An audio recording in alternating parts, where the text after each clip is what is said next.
It's kind of fun to see other people message for the time. Mute my phone. I think it was a fast sheet. Good. You ready? Yeah.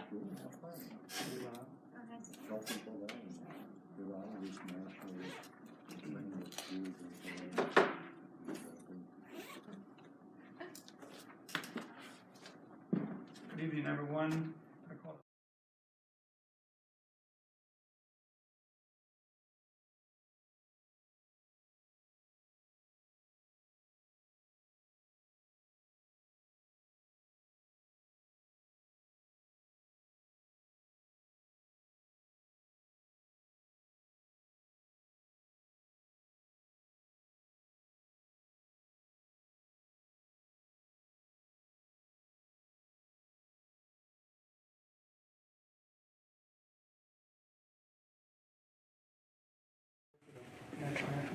No. Okay, thank you. Okay, just checking.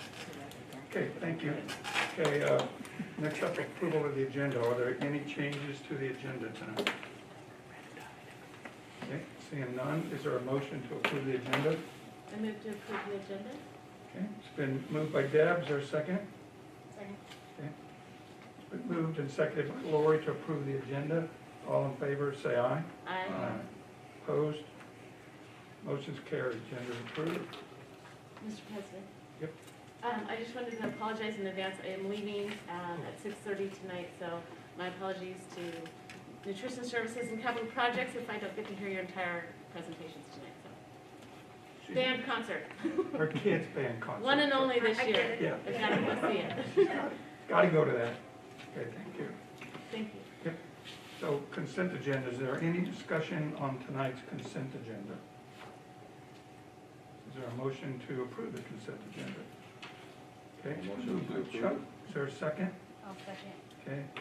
It's been moved by Chuck, seconded by Natalie to approve the consent agenda. All in favor, say aye.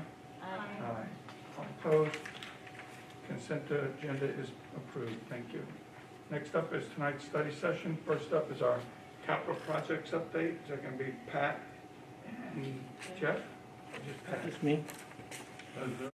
Approaching, I just want to introduce that in a sense that we are approaching, we are in June of 2021. Therefore, we're at that point where our projects that we want to have ready for the fall 21 are amazing to see, and I just want to brag on their behalf of what a wonderful thing to see out there is our new school. So thank you, Patrick and crew. Thank you for the intro. Okay, so we're going to start at Artendale. Lots happening at all the sites here. Exterior metal siding is being installed. Roof shingles are being installed. HVAC system install is in progress. Plumbing and electrical work continues to take place. We're prepping for the summer right-of-way and parking lot work that will take place this summer. Baker tanks, number one question, what are those white tanks in the front of the building? Baker tanks, which for stormwater, those are gone, which is a big thing. That means we're moving a little closer to completing that project. And we've given teachers direction for summer packing and planning for a fall of 2021 opening. Evergreen, roof shingles installation is being completed, almost done when I was out there today. Exterior finishes are nearing completion as well. Interior painting is taking place and is complete in much of the classroom and admin sections of the building. HVAC, electrical, plumbing continue to be worked on. Floor coverings are being installed. Light fixtures are going in. Casework is being installed. Student bathrooms are almost complete. Contractor is preparing to raise the wellhead as soon as school year ends, during which time the old building will be shut down to staff, which will be right after the last day of school. We'll be taking the water down and kind of won't be able to access the building at that point, so they're finding alternative places to work in the summer. And teachers have been given direction for the summer packing and moving for opening of the 21-22 school year, which should be the first day of school. Kopachuk, exciting stuff here. So we received a D8 from OSPI allowing PSD to open bids. Bids were received on Wednesday, June 2nd, and there were 7 qualified bidders that showed up to that. On tonight's board agenda, there's a resolution with a recommendation to the board to award the contract for the Kopachuck Middle School addition and modernization. There are additional resolutions that are required as part of the OSPI State Assistance Funding Program that are also on tonight's agenda. The district has had a, let's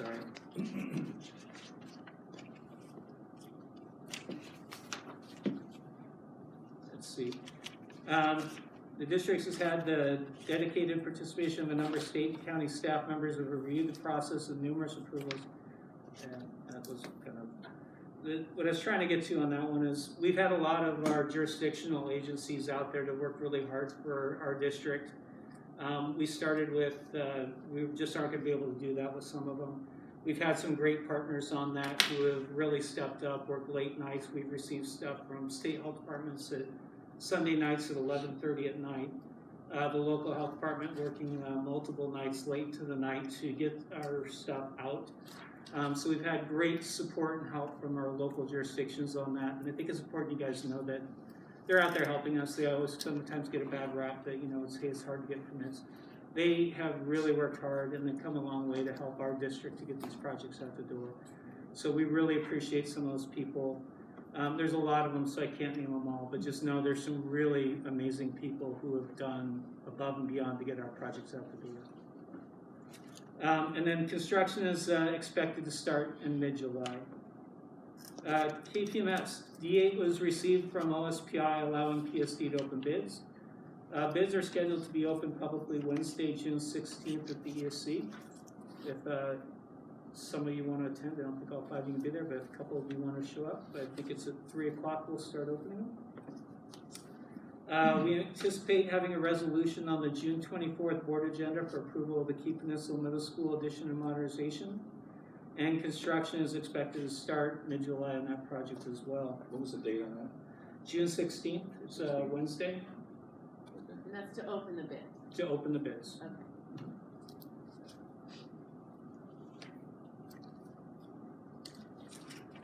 Pioneer, a little bit of some exciting news on that one. On May 25th, Pioneer received its certificate of occupancy. So there's no longer a temporary certificate of occupancy on this building. The city has signed off on everything and the city no longer has anything left to do. So this is now fully done as far as the city's concerned. So that was kind of a big moment for us and we're super excited to have gotten that just a few weeks ago. The contractor is still working to complete a few items on the punch list, but we're getting down to really kind of nitty-gritty, kind of smaller stuff, which we're excited about getting those wrapped up. And then we'll work to continue to close out the project with the contractor, which may still take several months to complete with paperwork and other things and be done behind the scenes that you won't see inside the school. Swiftwater. So Swiftwater south parking lot has been paved, working with the city of Gig Harbor and Neely Construction. Gig Harbor High School and PHS graduates will be able to stage cars for the graduation parades at the YMCA. I believe that's this Sunday, the 13th. Yes, 1 o'clock for Peninsula, 4 o'clock for Gig Harbor. Perfect, thank you. I do need to say a few special thank yous. I mean, again, we've had a lot of people help us with a lot of things, and City of Gig Harbor really helped out, I think, with the permits with that. And we have Neely Construction, who is doing the project, who really is helping us out there. They do have to have a couple people there this weekend because it is still construction site. It is safe to be in the parking lot. Otherwise, we wouldn't have kids there. But we'll have Dan and Chris who will open and close up for us, who are with Neely Construction on Sunday. So we do appreciate those people, so I kind of want to give them a little shout out. And we're excited to be able to do that on the 13th for our graduates. Landscaping is being installed throughout the sites. On the inside, final finishes are being worked on to complete Swiftwater. Contractor working to complete items to ask City Gig Harbor for a temporary occupancy certificate. We're hoping that maybe that is pretty soon. So it's going to be, we'll see if we'll have a meeting here in 2 weeks or if it'll be somewhere else. So we're working hard on that. No promises yet, but it's close. As soon as we have TCO at Swiftwater, families will be assured that their students will start at their new school. So we're really excited about not only maybe doing something there on the 24th for this group, but also letting our community know, letting those students and families know that they have a school come the first day of school for 21-22 school year, that they're assured that they have a home and that they're not going to be in limbo. So we're really excited about that piece. And I got to say, if you walked in the building, I know Art snuck in a few times, which I'm excited about.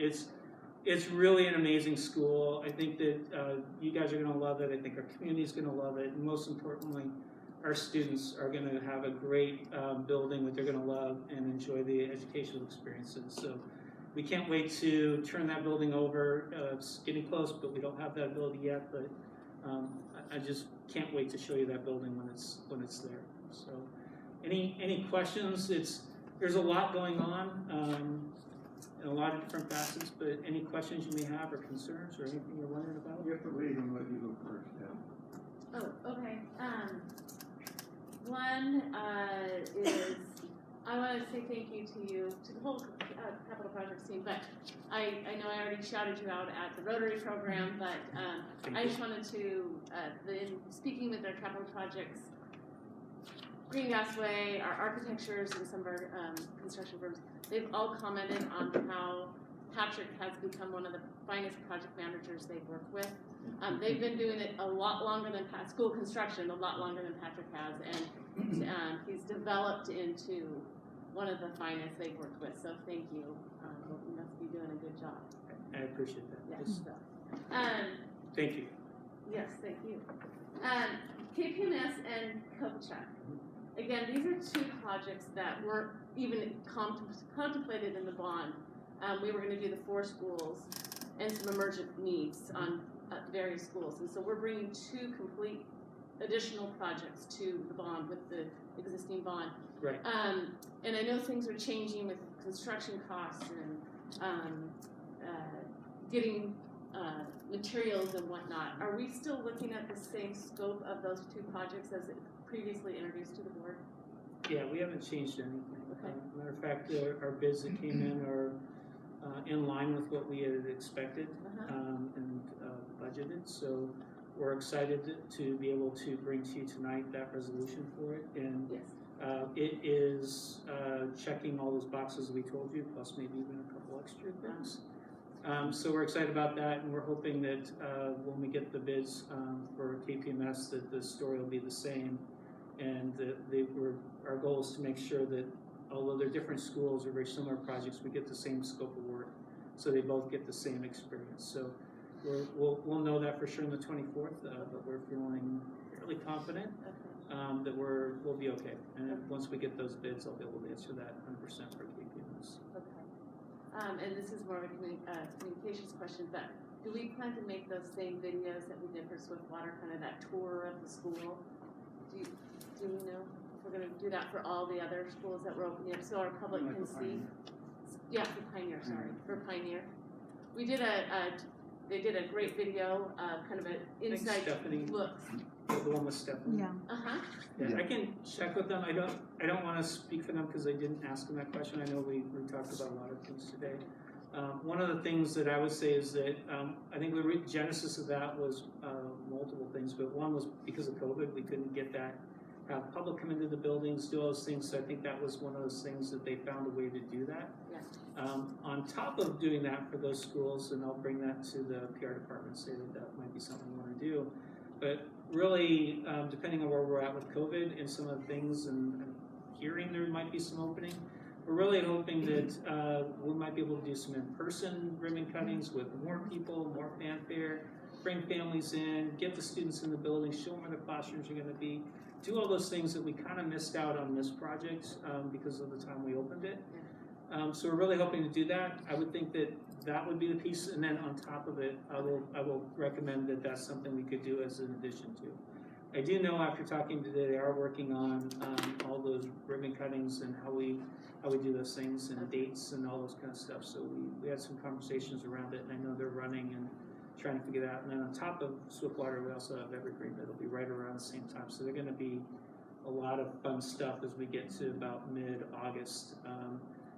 And I think that it'll be some fun time, assuming we stay where we can get people there with the COVID protocols. Excellent. Well, the in-person stuff would be preferred, obviously, but I'm ingrained that we do everything virtually now, so that's fantastic. That should be in person. I will Even talk with better. them. Even better. And then the last thing, I just get a lot of people that want to help. A lot of people that want to be a part of this process. And so again, this is maybe building specific, but it's also COVID related. If there's anything our public can do to help with moving classrooms, helping teachers, again, I know it's the COVID stuff, but really keep our community in mind because we continue to get people wanting to help. Additionally, and I don't know if we've talked with Mark Wilson recently, but summer projects over the outdoor projects over the summer, some of our school grounds and whatnot. Again, our community would really like to get involved and help out the maintenance crew and landscaping crews because I think it'd be fun for our schools to do that. So Yeah. just keep us in mind. Keep No, I know in mind. Mark Wilson and his groups have been phenomenal, whether it was clearing snow or doing trimming or weeding or whatever. They've done phenomenal work for us. So I'm glad you mentioned that. It's been with COVID difficult, but I'll reach back out to Mark and see if they're still willing to do some of those things, and I'll keep the community in mind with some of the moves.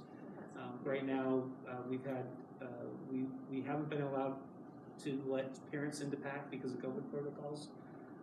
But I know that if we could, I've already heard the questions asked, hey, can we? And unfortunately, we're trying to make sure we meet those protocols, keep the kids safe, and keep kids in school. So, but I will reach out on those.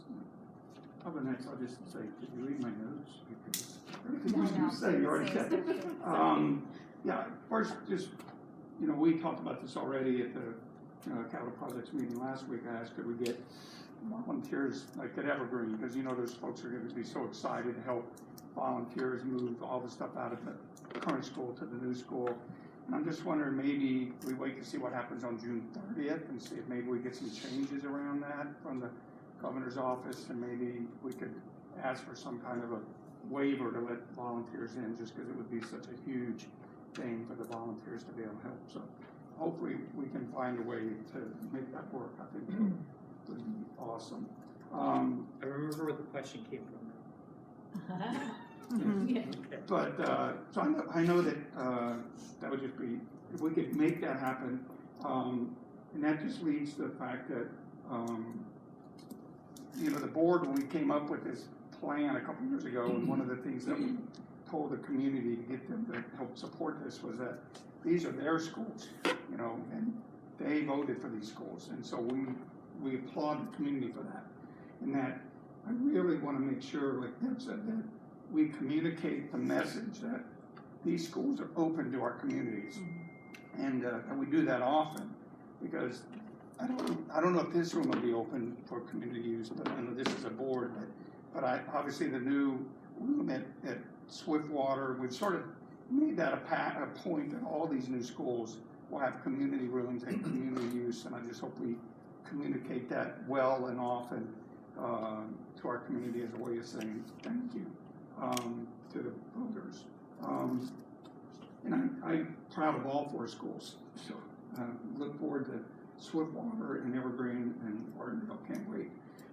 That leads me to, once these schools are open, are we able to maybe have invites for community tours? And once we get the occupancies for all the schools, that Peninsula School District's going to open Swiftwater up for a community tour, maybe sign up a couple of teams that, how we did the bus tours a couple of years ago for people.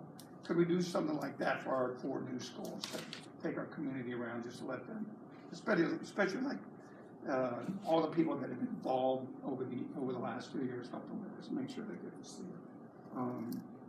That'd be cool.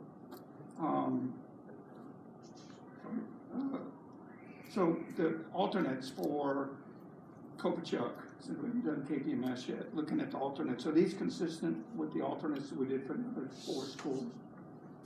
Yeah, there's, they're middle schools, so there's a couple different ones, and there's some different uniquenesses with the buildings. So like bleachers is an alternate that we're taking to add more bleacher space. There's some skylights that were in the design we put as an alternate to help control costs if needed. We're taking those that weren't even in the elementary school project. So some of the other things like stage lighting and LED boards, those are in line with the elementary schools. Lighting packages are in line with the schools. So things that could be in line are definitely in line with those, and then there's some unique differences within it. There are some that we deferred purposely until we get to see what we're doing at KPMS, and we'll bring those to you at the next board meeting as well. And I know that when we choose the contractor for the job, I know that we fall under certain guidelines that we have to follow when we pick a contractor. But after you selected Schwiesau, how do you pronounce it? They said it once to me. It's close. I think it's a little different than that, and I'll as soon as I hear it from them again, I'll get it right. Okay. But right now we'll go Schwiesau, but I think it's a little off. Okay. Not Schweezel. Schwiesau, okay. They said it once, and I Okay, you said totally Schwiesau, I'll say didn't Schwiesau. remember. Schwiesau. But So I'm just we're curious. excited to be working with them. Oh, good. That was where I was gonna go. I researched them, and hopefully they're a great company. Yes. And then lastly, because I know, so I don't take everyone's time, as a school board president, it makes me quite proud when we hear Jeff, who said he's been in this business for 35 to 40 years, says you're the best he's ever worked with. So it really, really is amazing. So I don't want to get a big head or anything, but Anything more at the meeting last week when he said that, it just lets us as a board know what an amazing staff we have in the Peninsula School District. So. Thank you. Okay, I'm gonna try not to embarrass you and just ask you a question. Okay. So you mentioned Kate, check starts mid-July. Mhm. Can you just briefly go over what the timeline is? Obviously completion is not September, so what are we looking at for getting kids back in school? So they will still be working around construction? Yeah, no, I mean, we're looking at about 18 months plus on the project. So I think our contract has it the end of December of 2022 that they would finish. So it's a phased project. This summer we would start building the admin section on the front of each of the buildings, start doing some utility work. I believe we've got to get some electrical stuff done this summer as well. There's some classrooms, the old admin, a couple of classrooms get built there. The home arts room gets turned into 2 classrooms. They're each a little different, so I'm trying to remember the exact phasing. There's about 5 phases of each one. But those should be ready, those classrooms should be ready for the first day of school. But then we're going to take other classrooms away and start tearing those apart. And then so we'll kind of keep doing that throughout. And then next summer is kind of a big thing. We take the gym, the commons, the kitchen, and we do a lot of work in those and keep rolling through until we get to the end of 2022. With everything going on, we believe that we'll get done there, but as you know, there's a lot of things in the world, and assuming those go well, end of 2022 is what we're looking at. Okay. It's a little more complicated with phasing, but that's kind of like the very high. If you Well, want, I I can just, bring that back and show you exactly what we're doing at what time frames, and everything's got to hit just right. And the schools are going to have to do a lot of, they're going to be in this section and move over here. So Right. the schools they know they're in for a little bit of a ride, and I think they're excited about it, a little nervous. So we're going to have to spend a lot of time keeping them on board and make sure we take care of the staff and students Right. during the time.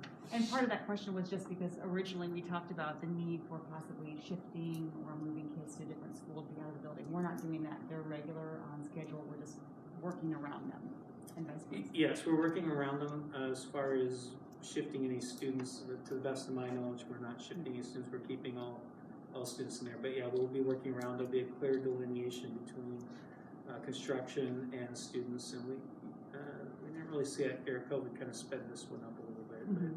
But they've done this before, and we'll keep the kids safe during that process. Just more of saying, really, great job. They all look amazing. I just drove by Artendale, which I rarely go out that way, just a couple minutes ago, and that looks great.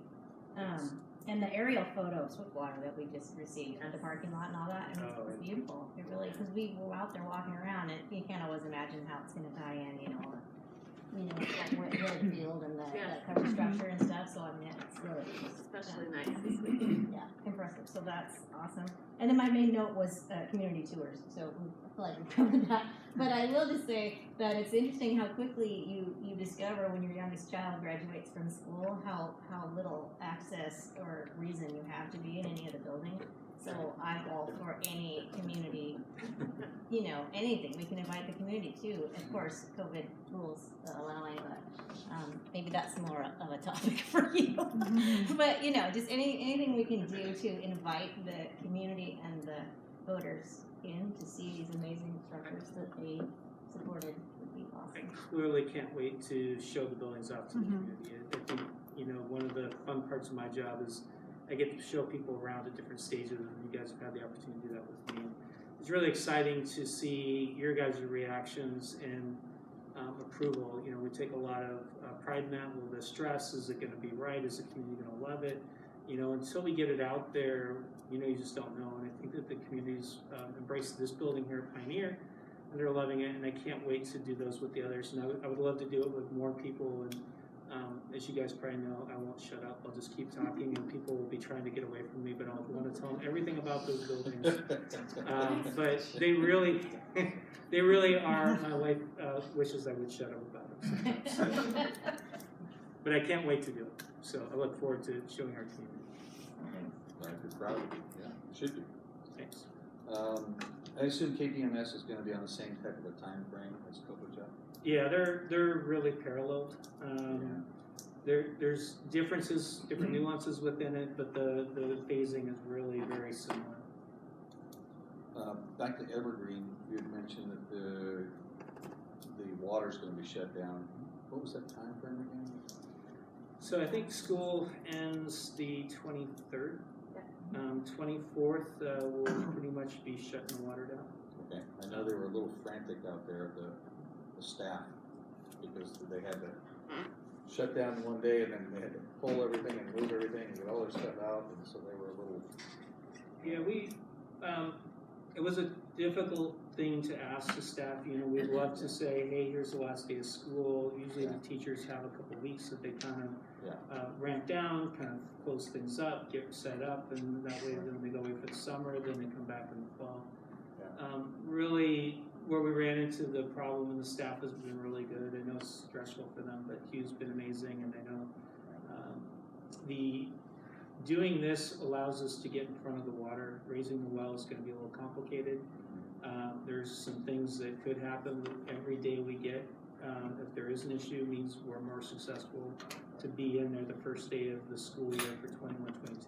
Right. And I had a long conversation with Hugh about here's the options. We can, be more comfortable at the end of the school year, but we run the risk of what happens for the first day of school, or we can crunch you a little bit at the end of the school year and be more assured that we'll get the first day. There's no guarantees, but we're way more comfortable that we'll be done. Teachers will come in, they'll be able to set up, and it'll be a fairly comfortable opening. It won't be like the last minute, which is why we're doing it, is we want to allow them to come back a couple weeks early, get their classrooms set up, hopefully get students in there where they can see where their classrooms are, get parents in there, get people excited instead of, hey, it's the last second we're getting in. So it was a little bit purposeful, and they've been doing really good, and I know it's a little stressful for them, but they've been amazing. And the reason for cutting them off is because of the fire flow?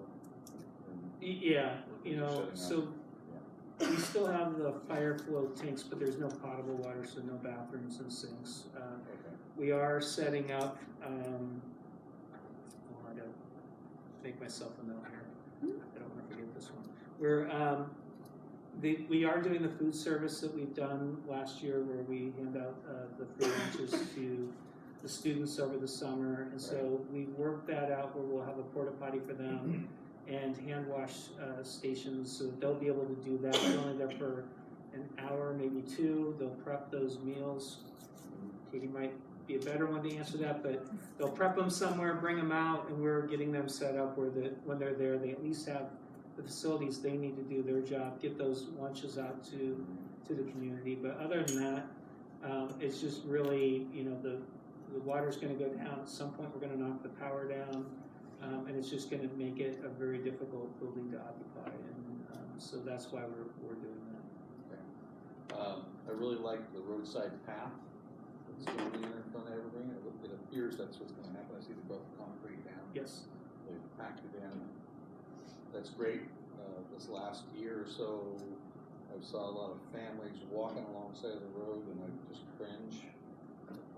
Because it's a fast, people drive 50 miles an hour there. So that's great to see that. Are we doing anything like that at KPMS as part of this project?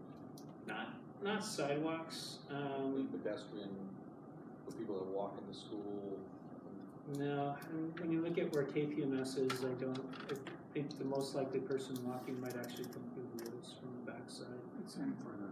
Yeah, I don't know anybody that walks there, but there are no sidewalks we're putting in.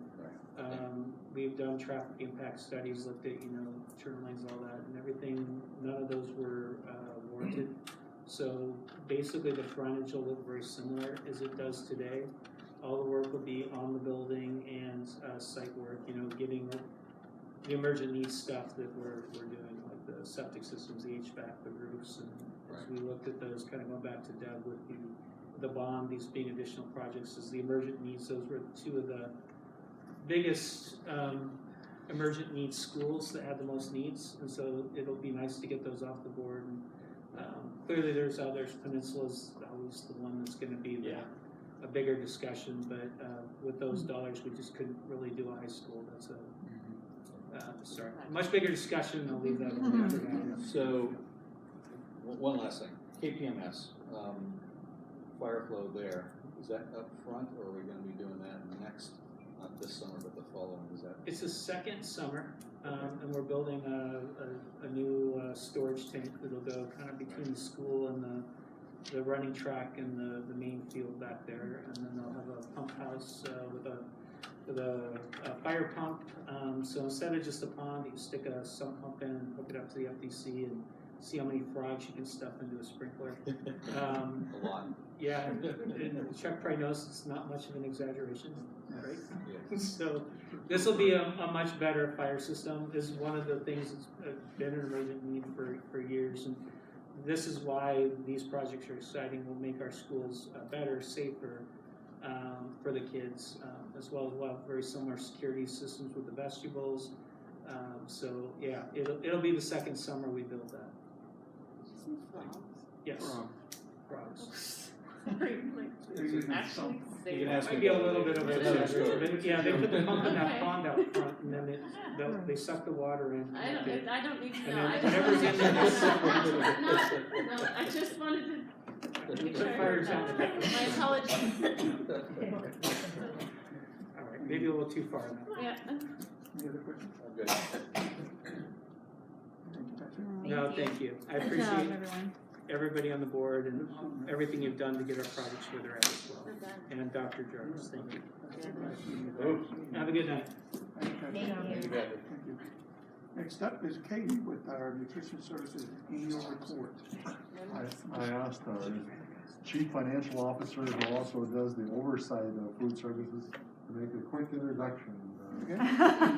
She tried real hard to not go up I'm there. just looking for the snacks. Where's Yeah, the sorry, snacks? COVID protocols on a lot of things. I just want to say that this is really a tribute to what food service has done over the last year and a half.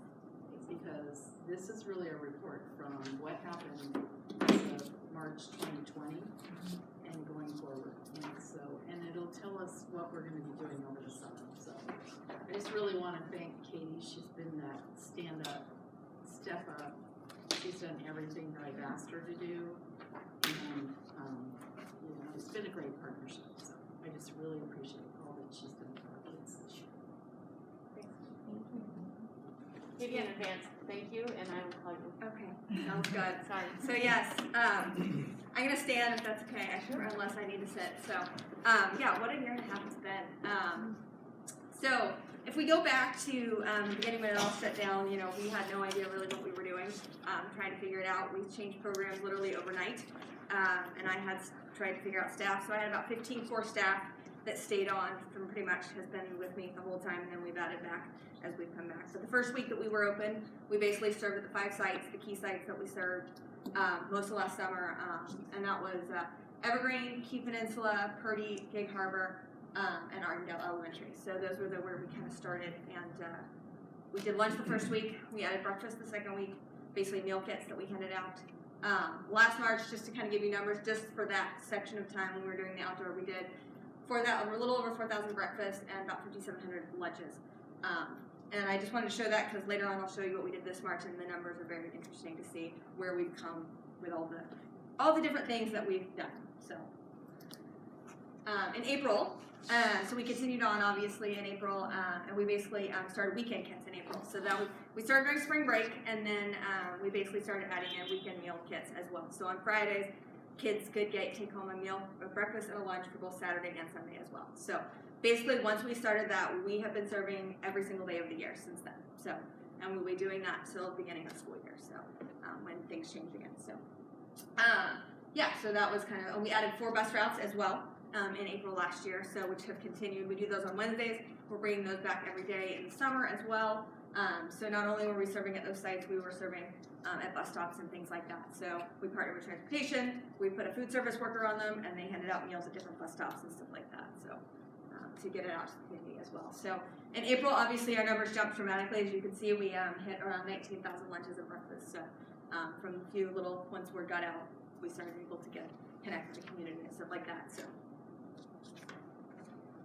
that's just a picture of what we did. That's an example of bagging. So basically we set up in Peninsula High School, we have like a line, and basically we put all the boxes out of everything bagged, and we go down. And so it's a continuous transformation as we've learned, but it's been an interesting experience whenever we put kids together, so I just kind of wanted to show a few pictures here of what we've actually been doing. So,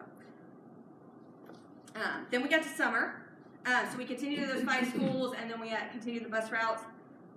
We also served the Y last summer. We joked about that because the Y actually switched back, and they had parent complaints that our food was way better, and they wanted to come back to us. So yes, true story. Literally, the directors come in, can you? I'm like, yes, we can feed you. So we continue to feed them at all the sites that they were in our buildings as well. And then we also had to go, so this was our first year ever doing summer. And so the first year when you do summer, and then every 3 years later, you get reviewed. And so we also went through a review last summer with all the craziness as well, and we passed that. So, and then over the summer we served a little over 40,000 breakfasts and lunches, you know, each throughout the kits and all that stuff. So that was the beginning of the year. So some of my gals out of the schools really had some fun with all the stuff, and they did this on their own. They called, Evergreen did Wacky Wednesdays, where every Wednesday they would have a theme, and they would get the kids involved. So the kids would actually come dressed up in their cars as well, so they would know ahead of time what the theme was, and they would let the parents know. We also at Purdy, my gals she made masks, and so they would have superhero masks, and they had Super Mario Brother mask, and all different things that the kids could interact with and things like that, so that they would have more fun, because this was really the only interaction they had at school with adults until the beginning of the school year. So, okay. And that's just another example we had, you know, with her handing out Purdy. So then we got to fall.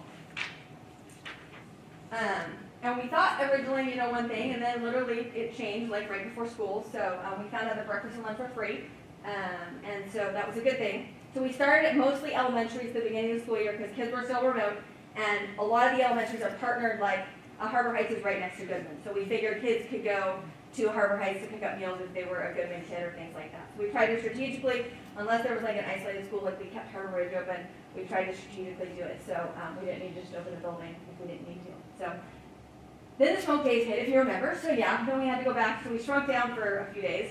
We served at Evergreen, Purdy, and Gig Harbor during those days. Now, mind you, the other thing I want to point out is my gals served rain, wind, shine, whatever it was, like, and the weather wasn't always great, but we did it. So a little crazy, but we were able to do that.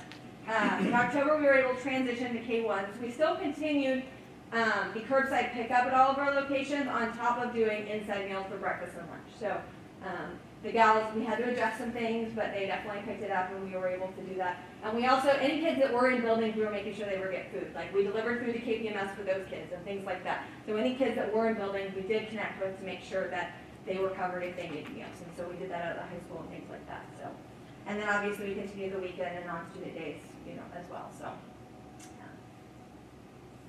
The next picture shows, this is our bus, so we have coolers that we load up, and depending on how many meals, and then we have like hot boxes and things like that, so we load those up every Friday, or whenever we went at the buses and load those up and then hand out the meals, so it's a whole thing, and so, yeah, to put it all together. It's interesting to actually physically see, because it's like, you don't really think about it logistically, and then when you put it all together, so. So then we were able to add second grade later on in the year. Which was good, because that basically just kept us, we just added one more grade. That was super simple, not a big deal. It was when we added 3-5 that kind of changed things. So imagine this, we were basically serving 3 different ways at the elementary school. So we were serving our curbside kids, we were also putting meal kits to go because the 3rd through 5th graders could not eat school. So basically we had to put them in coolers outside their classrooms before they leave. And then we were also still serving the hot lunch to all the inside kids and the hot breakfast as well. So literally like trying to keep track of and then report all this. So yes, my staff wanted to kill me at one point, but no, we got through it. I think now they're kind of used to it and they're like, we have to change the I'm like, we'll make it through. But no, just the logistics of being able to do all the different pieces has been an interesting experience. So from the hot meals to the cold meals to all the different things. So that's when we started. We got to 3-5.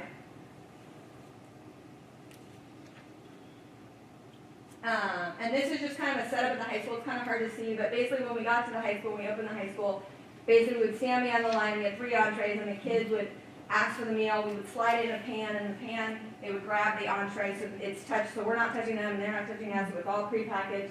And then we had the bags, basically, so our cashier would stand there and check tally marks off a sheet, and they would grab their entree, grab a bag, and go. So basically everything that they needed was in that bag, and so that way they could just easily take it. So they had everything they could do, and that was for lunch. So, and this is just some prep work at Vaughn of the different coolers and all the different things that we were doing. So we just wanted to just show you some action pictures of what we were actually doing out there and stuff like that. So then we have the secondary kids back, which we were excited to have those back in the middle school. So obviously we're doing offering breakfast and lunch. So we did not do curbside at the secondaries once we opened the middle schools and high schools, because we were still doing curbside at the elementary, so we figured most elementaries are actually closer to a lot of, because that's, elementaries are more spread out, so if they needed a meal, they could go to a local elementary, so we still offered that. We just didn't do it at the middle schools because of logistics and stuff like that. So we started with 3 entrees, we're up to 4 entrees now, basically a day at the middle school for lunch and breakfast, to offer variety to the kids. They come down, they get to choose what they want. We're hoping obviously to make more next year, it's just, we wanted to give them some options.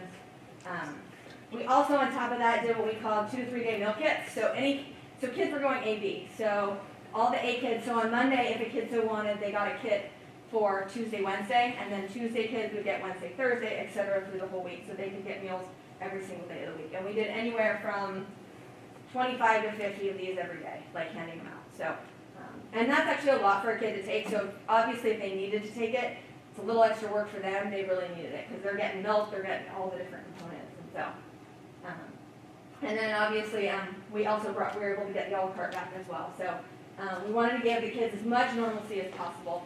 And all those middle schooler kids were asking for snacks. So trying to get as much normalcy as possible in the realm of not normal with COVID and everything else. So I wanted to do, here's my comparison. So back when we talked about March, last year, what our numbers were. This past March, we did 32,000 breakfasts compared to the 4,000, and we did 43,000 lunches compared to the 5,000. So it's just a very big, obviously, jump with it being free, and I expect that to go up more with all the kids being in school next year. So I wanted to do a total meal count. So basically, from March 2020 to April 2021, we did 290,000 breakfasts and 325 lunches. So 1,000 lunches. So it's quite of all the lunches we were able to hand out and all the creative ways to be able to do it. Because kids weren't buildings, but we still were able to serve as many lunches as we did. So. And that's our 2 gals, the a la carte. They're creative. We try to get as much excitement as we could at the high school and stuff like that. So summer, we'll be serving Evergreen 2 days a week. So we're handing kits.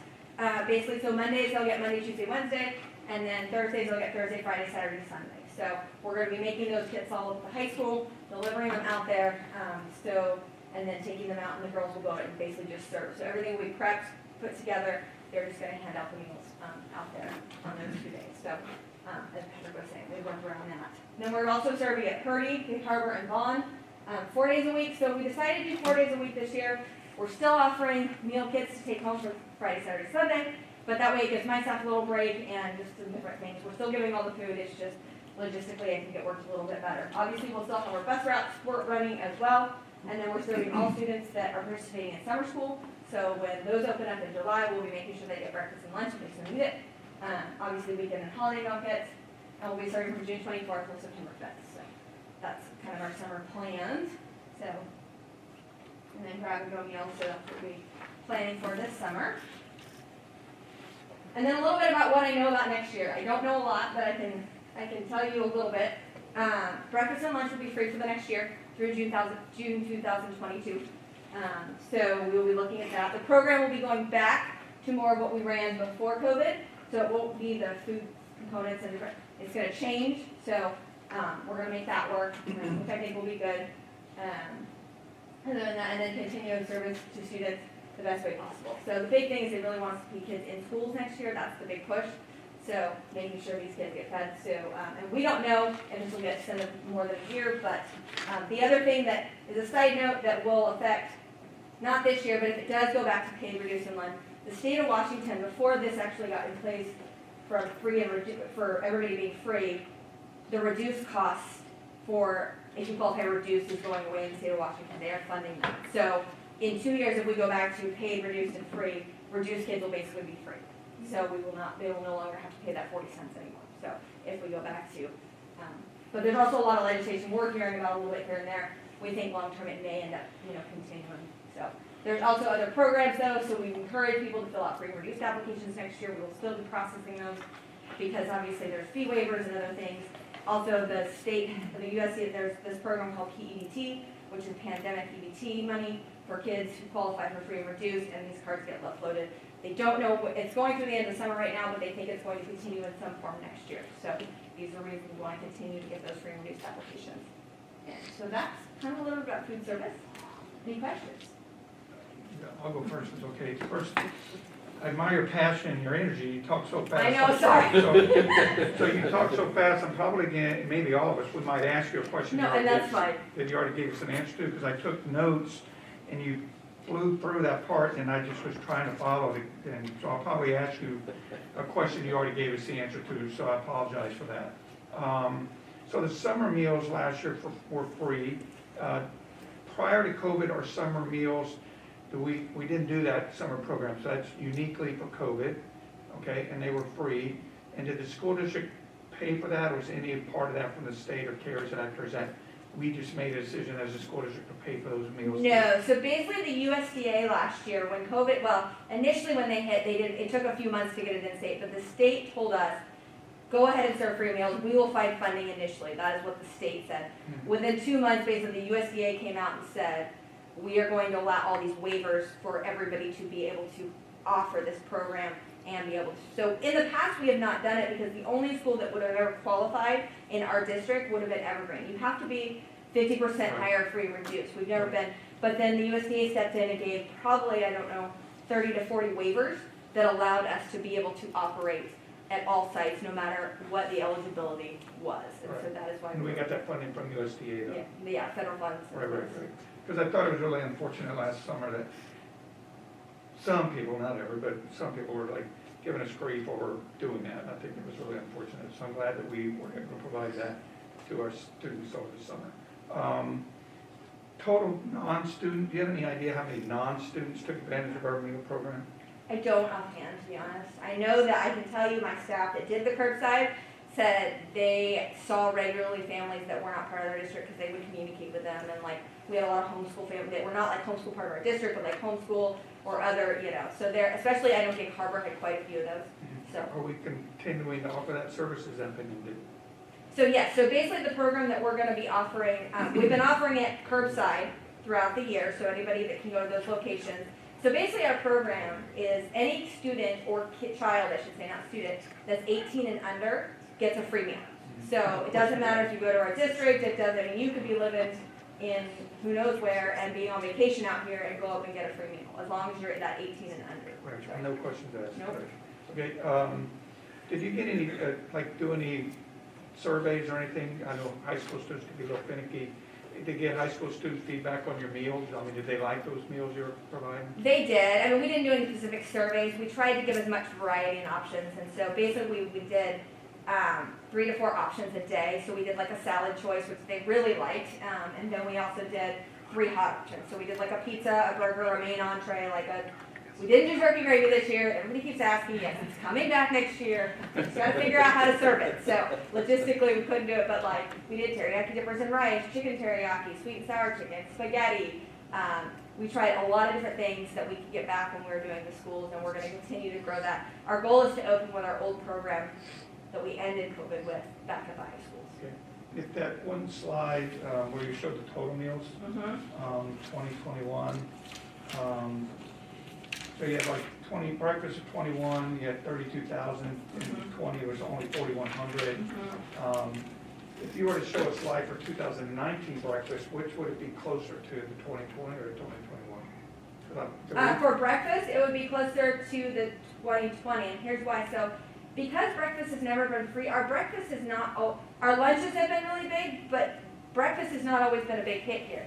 Whereas the way we were serving and stuff like that, we had the opportunity to get breakfast in more kids' hands because we were doing a lot of the kids, so they were automatically taking a breakfast and stuff like that. Which I think, talking to parents, they really appreciated having those things around for their kids to go grab that cereal or whatever it was, because that little extra did help those growing kids and stuff like that. So I'm hoping to see, now that breakfast is free this year, we're going to see a big uptake in breakfast continue, and maybe it will encourage kids when it does go back, or if it goes back, to still continue to do breakfast with us and stuff like that. And then the part that blew by, I'm going to ask the same question, is that in the fall of 21, you said breakfast will continue to be free.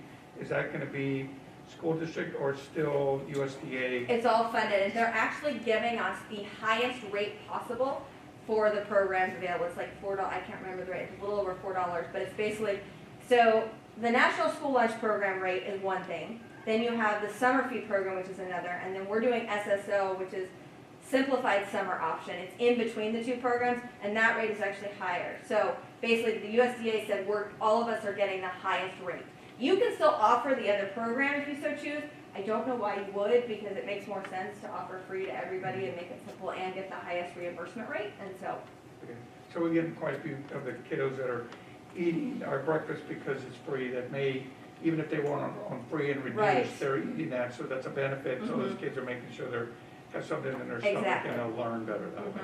Okay, thank you. Joe? First, I just have to say, wow. You are amazing. We try, so it's not just me, it's my staff too, so. So that was, one of the questions was the cost recovery stuff, and so I think that was answered. Do we partner with Backpack for Kids at all, or is that a We have not. We have done. We have shared some flyers and things like that, but we Okay. haven't really done anything directly with. So their program is on top of what Yes. we're doing here, so they're sending food home also, okay. Yeah, everything else has been answered. I just have a simple question. Could you, if, say I was a high school kid that I'm leaving on Monday and I want the 2-day for Wednesday, Tuesday, Wednesday, can you just give an example of what would be in that? Okay, so our kits, it's kind of like our weekend kit. So we basically, what we start out by doing is we package up all the frozen items individually. So whether it be a burger, a chicken patty, a hot dog, a corn dog, breakfast pizza, anything that's cold, we pack it, anything that's already not individualized, we package up into a plastic sealed, basically, bag. Then what we do a frozen kit, and we do what we call a dry kit, and then we do a milk bag. So the frozen kit's gonna have anything frozen. We also, as part of it, so we have to offer a fruit for lunch and a fruit for breakfast. So one of those fruits per day for the kids is always a juice, because I can freeze my juice, and then it can keep the cold stuff cold. So that was one of the things I thought of through all this. How do I keep these items cold when these kids are having to get on the bus and take it home? Because those juices will hold for a while, and we keep those in our freezer until. Then the dry kit basically, so if it was a burger, then we would package you a bun. So basically, you're getting all the components you would need to make a full meal.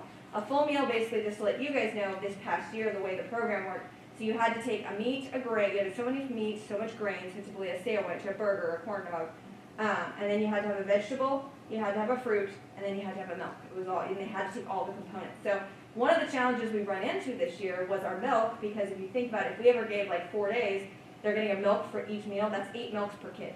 That's a lot. Parents would be like, what am I supposed to do with all freeze it, so, bake with it, but other than that, yeah, so basically that's kind of how we packaged it, if that kind of makes sense. Yeah, no, that's And we have a milk shortage. Yes, we did have a milk shortage at one point. So were vegetables frozen? No, so we did bagged carrots, we did bagged celery, and then occasionally we got a couple other bagged, like broccoli or other things to be able to rotate in there. So we didn't do frozen, we did fresh. And then we did fresh fruit, we did canned fruit and canned vegetables in the school because we could cut those, but the problem is putting them in the bags with those lids, they probably would pop off. So we didn't do anything that was like that, but anything in bags. And then we also did like applesauce cups, bananas, apples, oranges, juice, so we tried to give a variety so the kids aren't getting the same stuff all the time. That's awesome. I mean, I'm just really Wow. impressed with that. And did you say you did the because of the water building situation at Evergreen, they're gonna prep those at Peninsula High School and then just serve them out there? Yes. Okay. So that makes sense. All right, thanks. All my questions were answered. I just wanted to say thank you. So I know last March, when we were looking at shutting down schools, we were all focused, of course, on where the kids are going to go and how they're going to be delivered their academics. And most of us are fortunate enough to not worry about who is going to feed our kids. But you guys did it, and I was so honored to stand up there and just kind of visit with some of your team this summer and watch the families drive by. And like you mentioned, their connection to the school was through your staff. So they were fed, they were happy, they saw people who cared about them. So please extend our sincere gratitude to your staff because they have done an amazing job. And like you said, rain, shine, smoke, COVID, they were there when the rest of us got to stay home and they didn't. And that does not go unnoticed to me, and I'm sure the rest of the board. So thank you very much. So my team, they just stepped up and we did it. And it was funny talking to some of the parents. We had many parents that said they didn't necessarily need to come, but when it first all happened, it was the one thing they could get out of the house for. It was that one. No, because everybody was shut down, if you remember, and nobody was going anywhere. It was like, it's our one outing of the day that we can all get out in the car and, Yeah, it was so important. It really, it made a difference in our community, and we're so appreciative. Did the meals that go home with the kid, was that only a meal for that one student, or was there extra in there to help the family? well, typically we did it for that one student because the challenge is technically under the program, we're only supposed to give one meal to one kid, and the challenge is if it were intended for a sibling, unless we know that the other sibling's not taking another meal from another school, then we would have double dipped, and so that's where it gets a little gray. We did have a couple situations, we talked to mom and we worked around those situations if they needed, if they had a sibling that was at home, not in school, could they take, and yes, we worked on one-on-ones, but the challenge is that every kid's just really supposed to get one breakfast and lunch per day, so we want to make sure we're kind of sticking to the rules the best we can on that. Awesome. If I may, I would just offer a comment. What you've just heard is not typical. You might No. guess that. It was a horrendous year for many places and trying to figure out how to staff, how to figure out what to do, minimizing efforts. Katie and Sodexo and her entire crew, I think, never left the idea that there were options, there were choices, there were hungry kids and families, and they made it work. So I've watched districts, as the Pierce County superintendents, for example, would talk about their meal programs, that talked about how exhausted their staff was and the fact that they had to discontinue or couldn't provide summer programs or others. So I just want to pay the highest possible compliment to Katie and the entire staff. They have been fabulous, and I think what you just heard is probably the absolute top of the line on what's delivered anywhere in the state. I don't know about out of state, but it's been fabulous. and talking about food insecurity and dealing with it, and 325,000 lunches for children. You just have to be impressed. So thank you. Thank you. Wow, thank you. Amazing. Only have another hour and a half to go. Art? We said we've got another hour and a half to go, So there is nothing else for the evening. Our next board meeting is on June. Yes, sir. We have one little short video. Oh, that's right. It's quiet. That's right. Thank you. Are you going to introduce what it is? Sing a favorite song, and the world may sing along. We can brighten every day with the things we do and say. Just be happy, happy. Just be happy, happy. La da da dee da dee da, la da da dee da dee day. Just be happy, happy. Just be happy, happy. La da da dee da dee da dee day. Clap your hands now, just be happy. Do a dance now, just be happy. Oh, take a smile now and just be happy. Laugh a while now and just be happy. Oh, let the music play, let the music play, and your worries wash away. Let them wash away. Such a simple way to see. Leave our heart to see how the world was meant to be. Just be happy, happy. Just be happy, happy. La da dee da dee da dee da dee da dee da dee da dee day. Just be happy, happy. Just be happy, happy. La da dee da dee da dee day. Clap your hands now, just be happy. Do a dance now, just be happy. Oh, make a smile now, just be happy. Laugh a while now, just be happy.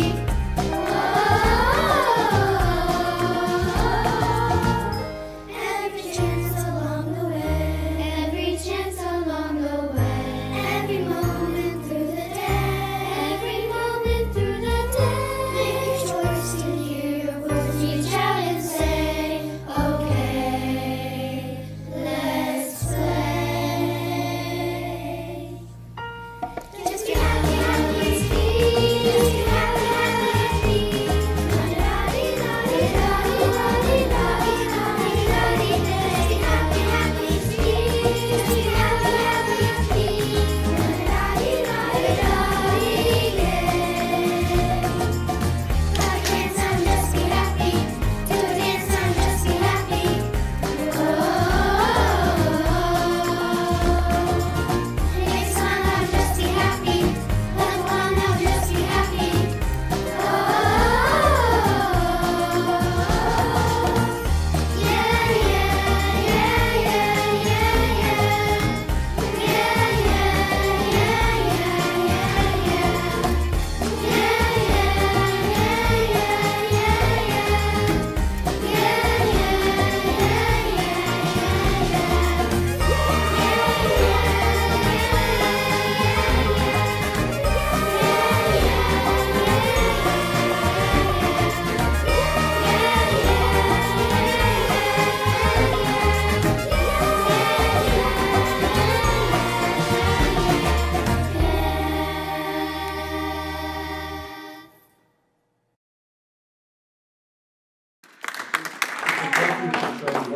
Well-fed, happy children. Yeah, yeah. And it does represent the district music program, district-wide, and some fantastic efforts of our music staff. So we present that just happily to you as the voters for the evening. I don't think anyone can hear that and not be happy after that. So, and we're all smiling, so thank you very much for that. Okay, so I don't believe there's any further business. I'll call tonight's meeting